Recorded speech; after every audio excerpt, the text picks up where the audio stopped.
ഈശോ മിശിഹായിൽ പ്രിയപ്പെട്ടവരെ, ജ്ഞാനികൾ ബുദ്ധിയുള്ളവരും അറിവും പഠിപ്പുമുള്ളവരാണ്. ഈ പ്രപഞ്ചത്തിലെ എല്ലാ രഹസ്യങ്ങളും അവർ വീക്ഷിച്ചുകൊണ്ടാണ് ഇരിക്കുക. ആകാശത്ത് പുതിയൊരു നക്ഷത്രം ഉദിച്ചപ്പോൾ അത് യഹൂദ രാജാവായ രക്ഷകൻ്റെ ജനനത്തിൻ്റെ സൂചനയായി മനസ്സിലാക്കി അവർ ജെറുസലേമിലെത്തുകയാണ് രക്ഷകനെ കാണാൻ, വണങ്ങാൻ. എന്നാൽ ആട്ടിടയന്മാർ, നിസ്സാരരായ സാധാരണ മനുഷ്യർ, അറിവില്ല, പഠിപ്പില്ല. അവർക്ക് പ്രപഞ്ച രഹസ്യങ്ങൾ മനസ്സിലാക്കാൻ കഴിവില്ല. അതുകൊണ്ട് മാലാഖമാർ നേരിട്ടെത്തി അവരെ അറിയിക്കുകയാണ്, സദ്വാർത്ത, രക്ഷകൻ പിറന്നിരിക്കുന്നു. അവർ ഉടനെ തന്നെ ബേത്ലഹേമിലെത്തി ഉണ്ണീശോയെ കാണുന്നു, വണങ്ങുന്നു. പ്രിയപ്പെട്ടവരെ, ദൈവത്തിൻ്റെ ഇടപെടലുകൾ നമ്മുടെ ജീവിതത്തിലേക്ക് നേരിട്ടോ അല്ലാതെയോ സൂചനകൾ വഴിയോ കടന്നു വരുന്നുണ്ട്.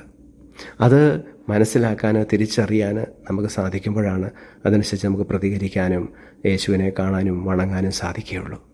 പലപ്പോഴും നമുക്കതിനെ സാധിക്കാതെ പോകുന്നത് നമ്മൾ ഈ ലോകത്തിൻ്റെതായ കാര്യങ്ങളിൽ ഒത്തിരിയധികം വ്യഗ്രതചിത്തരായി അതിൽ മുഴുകി ജീവിക്കുമ്പോൾ അവിടുത്തെ സ്വരം തിരിച്ചറിയാൻ പറ്റുന്നില്ല. ലോക ബഹളങ്ങൾക്കിടയിൽ അവിടുത്തെ മൃദുല സ്വരം മനസ്സിലാക്കാൻ പറ്റുന്നില്ല.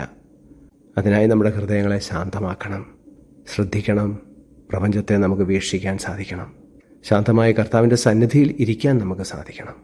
ഈശോയെ, ഞങ്ങളെല്ലാവരെയും അങ്ങ് സമർത്ഥമായിട്ട് അനുഗ്രഹിക്കുമാറാകണമേ, ഇപ്പോഴും എപ്പോഴും എന്നേക്കും. ആമേൻ.